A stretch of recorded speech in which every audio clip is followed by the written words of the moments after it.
Hi, this is Catherine Binger. I'm an instructor at the Weavers Guild of Minnesota, and I'm going to do a little demonstration, a refresher course on how to do hem stitching. And depending on when you learned or who taught you, I might have a little bit of a variation, but I've shared it with a lot of the other teachers at the Guild, and they all agree that this is a nice, slick way of doing it, and it makes a nice tight bundles as you do your hem stitching.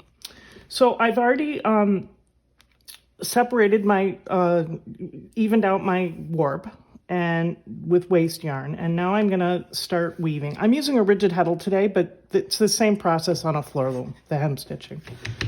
So I am gonna throw one shot across, and I need to make sure that I have a tail that is about 3 to 4 lengths long of a tail.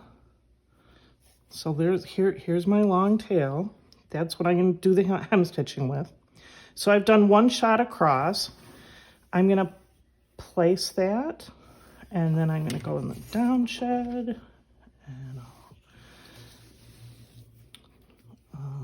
and this is real weaving here now, so we need to be, this needs to look pretty.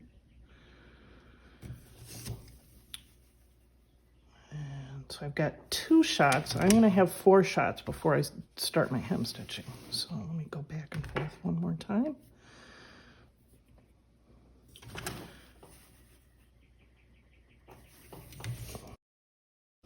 Okay. I'm working on a scarf project here, and I've got some knitting yarn. They're novelty yarns, they're a little different, some thick and thin, but that won't affect our hem stitching. So here's my 4th shot or pick. And now with the rigid heddle, I'm going to put it in neutral. So we've got, now we are ready to hem stitch. We're going to find the tail, and here was my tail that was at least 3 widths of the warp, if not 4. And it's always fun watching me thread a needle. Okay, so I'm going to, we're putting hem stitching at the beginning of our project, and we're going to do it in bundles of 4.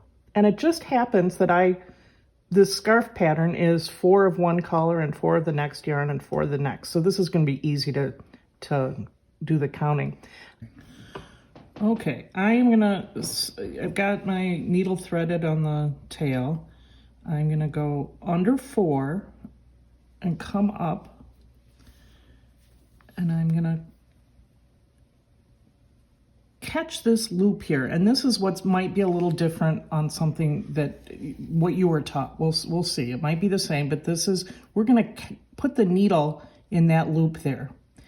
And then we're gonna angle up 2 shots of the yarn. So 1, 2, but again, 4 over. So I'm coming up right there. And I'm going to pull, and if I pull this up straight towards the heddle or reed, it pulls tight. I'm going to do that same thing again. I'm going to come straight down and go under these 4 threads. I'm going to go, find that loop. That's what's important here, catching this loop. And I go across 4 and up 2 and come out.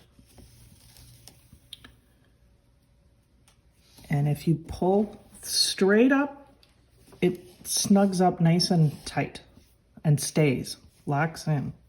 It's pretty slick. Under 4,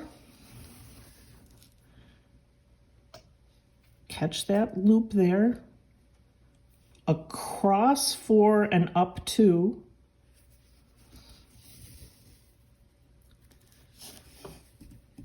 pull it snug. Okay, I'm gonna do it one more time. Under 4, catch that little loop there, across 4 and up 2. So I hope that's helpful.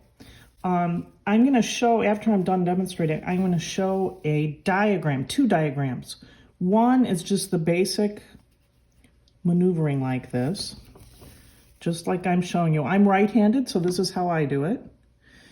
Then I'm going to show you another diagram that has both right-handed or starting on this side, so for lefties, and then how you do it when you get to the end of the project, because it's just, you know, you're doing it kind of backwards.